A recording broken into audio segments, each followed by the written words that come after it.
If you feel that you are ready to leave that chapter behind and start afresh and heal that heartbreak and slay and enter your new girl era, heal that heartbreak and build yourself anew, then the next video is for you. You are going through heartbreak and you have no idea where to start.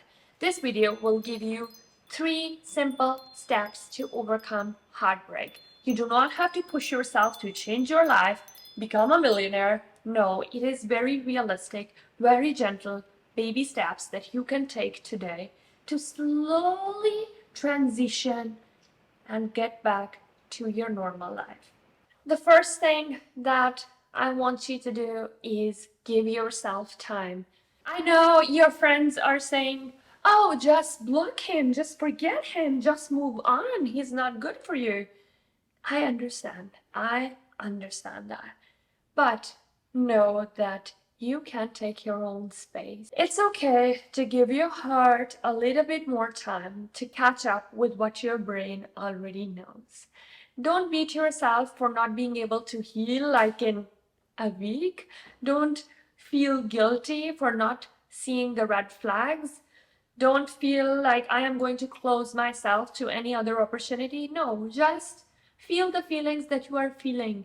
Be gentle to your body. Be gentle to yourself. Be compassionate to your emotions and treat yourself like how would you treat an 8-year-old version of you, or your 5-year-old daughter, or your 18-year-old daughter who is going through a heartbreak. Honestly, it changes the mindset so much when you feel, okay, this is my daughter. I need to take care of her through this heartbreak.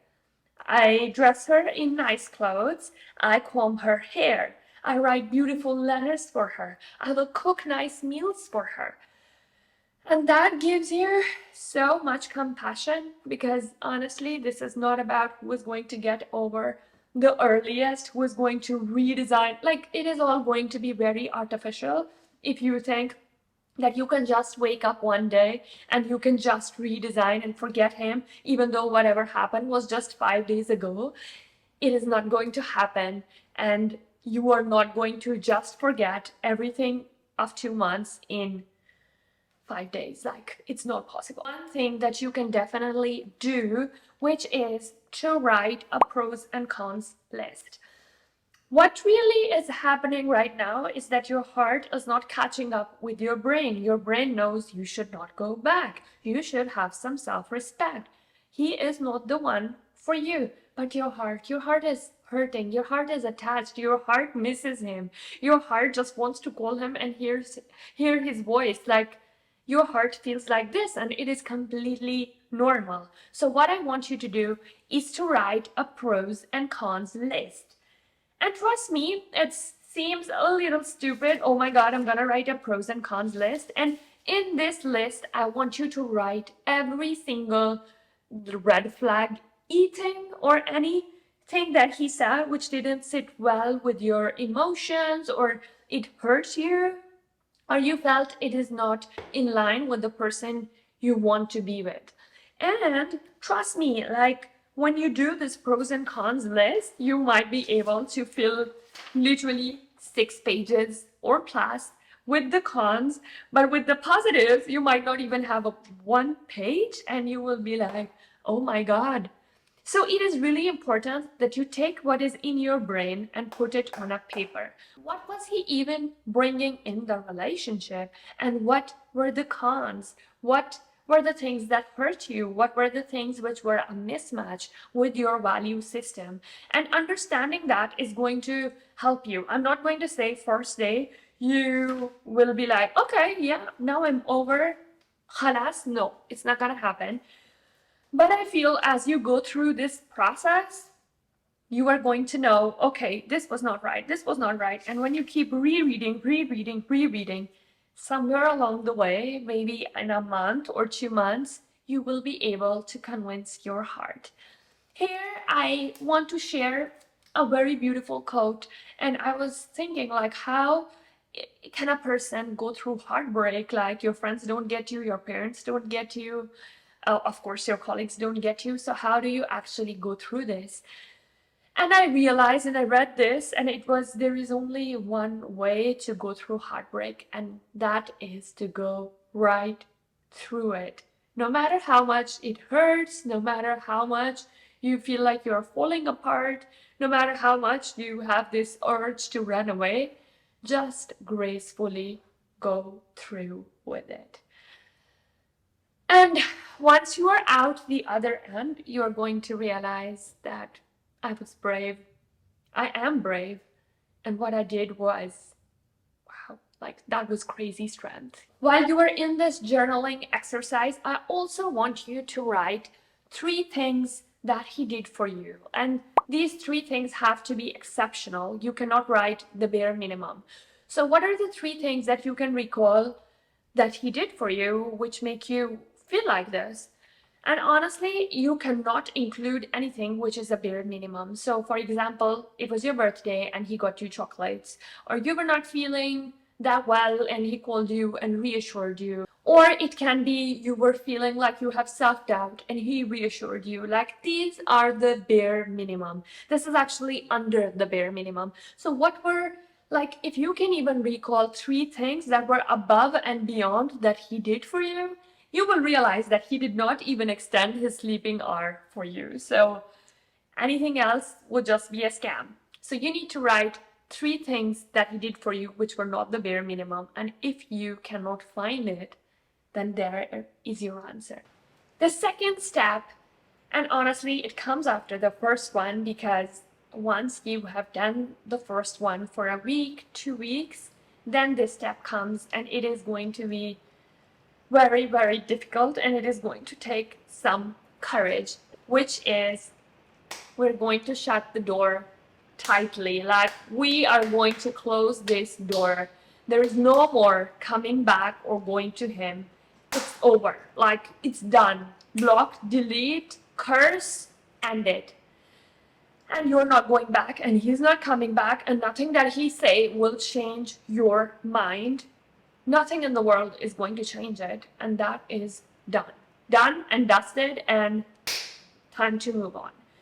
And it takes a lot of effort. It takes so much thick skin, but I feel once you do that, you will cry like crazy. Like, once you do that, maybe you will be crying day and night, every hour. Even when you talk about it, you might start to feel very teary-eyed.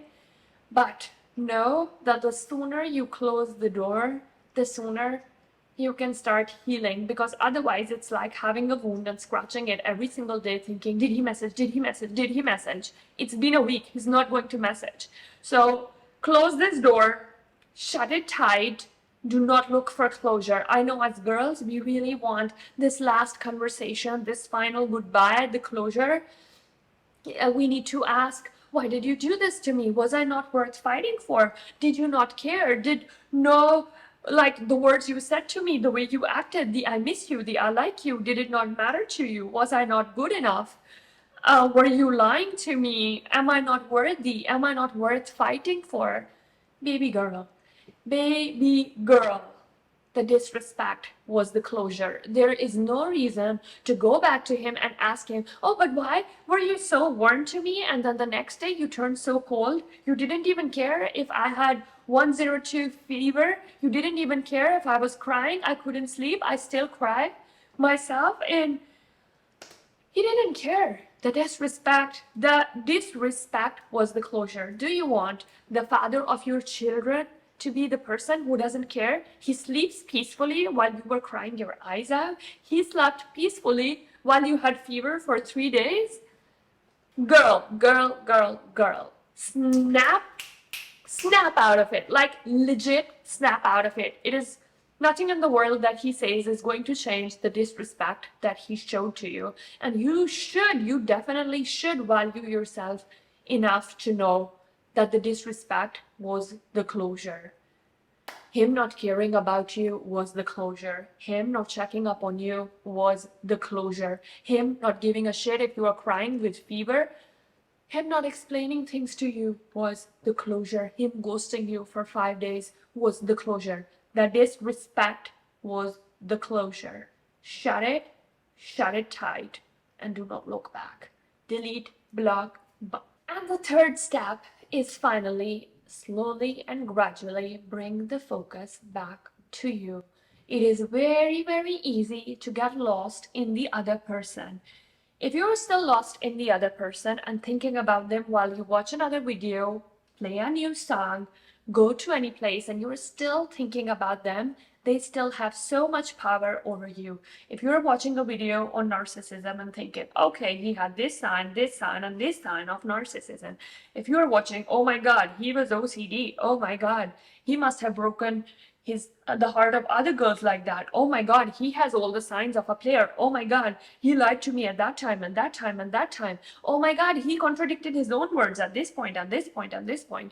Girl, this is a game that you cannot win. This is a game which is only going to hurt you, because rethinking, re-evaluating, seeing the signs, seeing him in everything you do, seeing him in your own house, seeing him in the streets that you walk, seeing him in the videos that you listen to, seeing him in the songs, in the places, it means that he has too much power over you, and you need to slowly take it back. You need to start thinking, okay, my focus right now is not on me. I'm not going to think about another person. I'm not going to think about him. Right now, how can I take the power back? Where did I let him step on my boundaries? Why did I put my self-worth so low? Why did I make him my whole world, that when he left or when he used me, I was just left in shambles? When he said this, why was I so attached to this person who left me like this? Where was my self-respect? Where was my self-worth? That when he lied to me, he cheated, he broke your trust, but you still want to go back to him? If you still want to go back to him, baby girl, there is something very, very, very wrong if you still want to go back to him after he disrespected you, after he ghosted you, after he lied to you, after he acted indifferent to you, and after he didn't give a shit if you had fever or if you were crying. You still want to go back to him, so there is something that needs to be evaluated, not in him, but in your own self. Where is this coming from? Why did you accept this behavior? Why did you accept anything which was here? This was not even the bare minimum. He was under the bare minimum, but you accepted it. Why? You need to see this. You need to work on this. Why did you let him step over all your boundaries? And now you're thinking, oh, you let him. He tested the waters and you just let him. You let him, you let him, you let him. Nobody. And this debate is not to make you feel bad. This is just about, okay, next time, how do I see the early signs of red flags? How do I just see through people's shit? Do not get lost in my idea of them. See them for the shit they do and for the things they are, instead of having this rosy colored image. Where can I heal my trauma? Where can I heal my previous wounds? How can I bring up my self-esteem and my self-worth and my sense of self-respect? Why do I still have this nice girl syndrome? Like, you need to understand each and every one of these things, and you need to see how you can do it better. If you're looking to find ways to fall in love with yourself or to heal a broken heart, check out the videos that I already made. But baby girl, most importantly, this step is not about starting to hate yourself. This step is not about starting to hate yourself. This step is not about self-hatred. This step is not to close you off from future possibilities.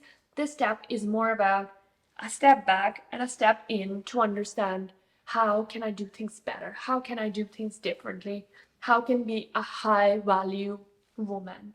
And that is the step in the right direction. Thank you so much for tuning in. This is a short summary of the different phases and the steps that you need to take to get out of this situation. Honestly, I really, really, really believe that you have all the tools, all the necessary feelings, the ability to get out of this situation. You will make it. You have made it before. You will make it again. And it doesn't matter. It really is okay. Like, you do not need to know if they care, if they ever cared, if they miss you. You just know that this person was not right for you, and you slowly, gently need to walk to your own self, to your own self-respect, and to your own value. That is all from me, and I'll see you next time. Ciao, ciao. Just wanted to hop in and say you are loved, you're beautiful, you are smart, and you are going to be okay. Here's a little hug from me.